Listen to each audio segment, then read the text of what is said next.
Welcome to Modern Management of the Older Adult, brought to you by the Institute of Clinical Excellence.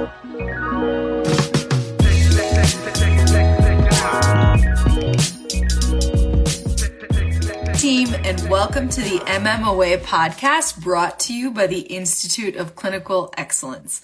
My name's Ellen Seppi. I'm coming to you live from Littleton, Colorado. Before we get started, I want to let you know we've got two great online classes with our MMOA division starting October 16th and October 17th. We've got level 1 and level 2 to talk about all things geriatrics and make sure that we can serve our patients as best as possible.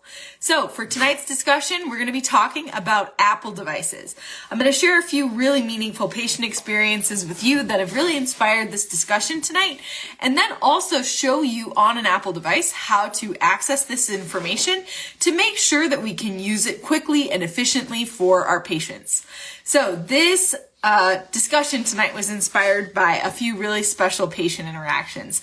I have a patient who's hopefully going to be able to listen to this podcast later. He said it would be his first podcast that he'd listened to. So it was really special that I give him a shout out. I just wanted to give you kind of some inspiration and background story on his experience with physical therapy and how we used an Apple device to really turn around his health. And focus on what was most meaningful for his outcome. So we had a mutual, my patient and I met at first because he came to the clinic to decide or to really discuss his concerns of dizziness. He thought he might have BPPV and was recommended to come to therapy by his primary care doctor. So he came into our clinic. We did some tests to see if it was vestibular related, and it wasn't. We dug a little bit deeper to find out that, hey, his dizziness really happens when he's exercising and walking vigorously. We found that his symptoms were really most noticeable when he was walking uphill. So we did a cardiac screen. He was on some medications. Everything was safe. But when we did the 6-minute walk test and we're walking uphill, he mentioned to me that he was feeling kind of lightheaded and that we reproduced his dizziness. So that was a huge light bulb moment for me. We talked a lot about his dizziness and looked at his number of steps that he was taking on a regular basis and found that he wasn't quite getting to where he needed to be to really maximize and optimize his cardiovascular function. And his dizziness was likely coming from that cardiac insufficiency. So what'd we do? We looked at his iPhone, which was already recording his steps, and really focused on making sure that we were able to use that information to inform him of where we should be. So he was getting, I believe, about 3,000 steps a day, and really wanted to shoot for that 8,000+ steps a day because he not only didn't want to feel that dizziness on a constant basis, but he wanted to prepare for a vacation to Hawaii coming up. And so that vacation coming up really inspired him to focus on his steps. He has been using that metric every day to monitor his steps and see how many steps he's been taking on a regular basis to really inform his ability to exercise regularly and get those steps. So I want to show you guys where we found that information on our Apple Watches. So then I'll tell you another really great patient story. So if you want to see how many steps somebody has, you can click on your Apple Watch, go to health, and then scroll down pretty easily to see all health data and how many steps that you've gotten for the day. So that quick, informative little note really changed my patient's function and really turned around his health. That was so important for us to be able to really focus on the most meaningful part of his rehab. And since we've been able to focus on that, he has been walking really regularly. His dizziness is hugely improved when he's walking, and he really only has those symptoms sporadically when he's walking really vigorously uphill. But those symptoms have really improved. We've also treated his knee and really focused on getting enough of a strength training routine that he can feel confident with. So another patient story that I've often referenced. We have a lot of patients like this. I'm sure I'm not going to say something that you're like, whoa, I've never heard of that before. Our patients feel like they're exercising a lot. And I have a patient story. I had a patient who said, oh yeah, I walk a lot. I get around the house. I'm always busy.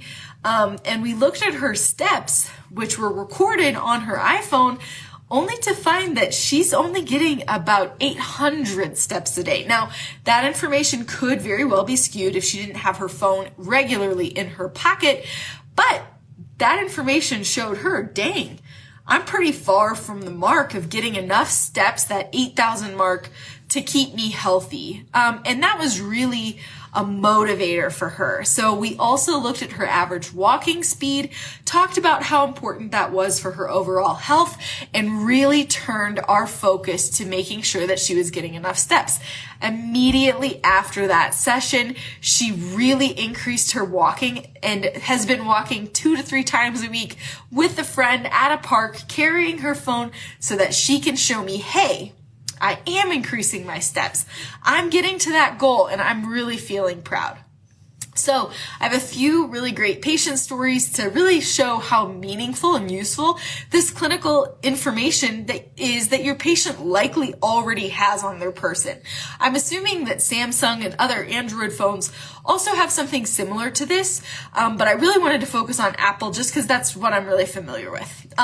So I'd like to kind of show you where you can find this information on your phone and other information, even without a smartwatch. So again, neither of these patients had Apple Watches. They had iPhones that were useful to them with that data already being collected. So other useful data that's likely collected are not only number of steps, but walking speed, gait distance, overall distance throughout the day, step length, any step asymmetries.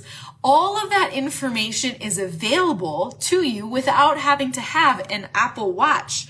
So I'd love to be able to show you a few more things that could be available with an iPhone and possibly augmented with an Apple Watch, which are becoming more and more affordable. So if you go again to summary and check out all health data.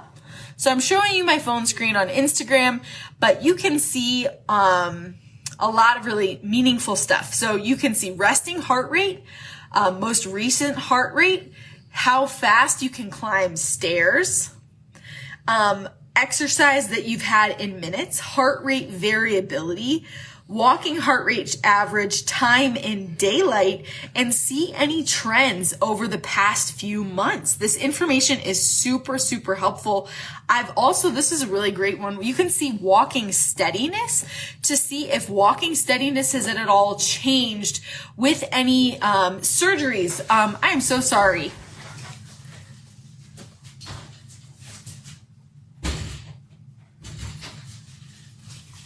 My dog was whining.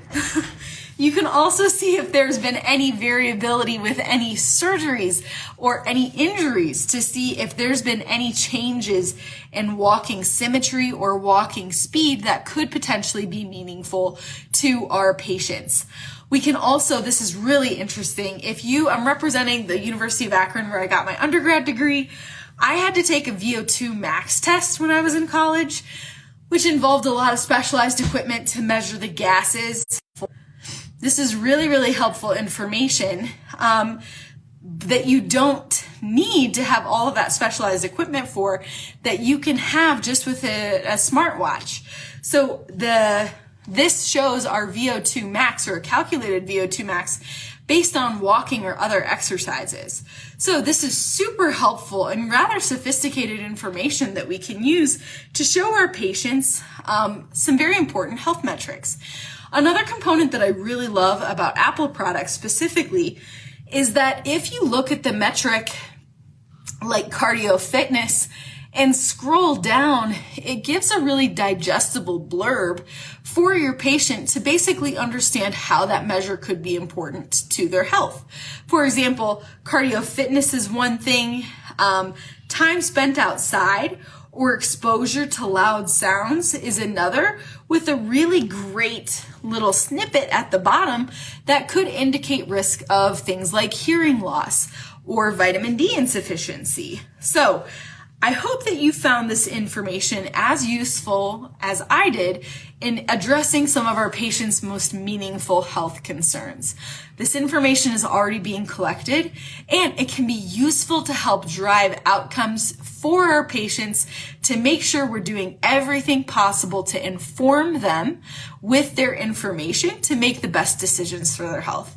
I want to give a special shout out to the patients that inspired this and really showed that this knowledge can change their lives and change their habits and change their behaviors. I'm so grateful for your example to me, and I hope that you felt honored in this little podcast. Thank you so much for joining me tonight, and hopefully you can find this information useful for your patients.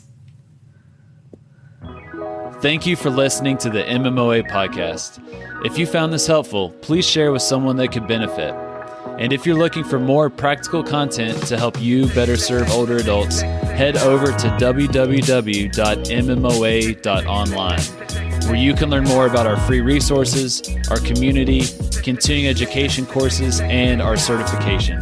Once again, that's www.mmoa.online. Thanks for listening.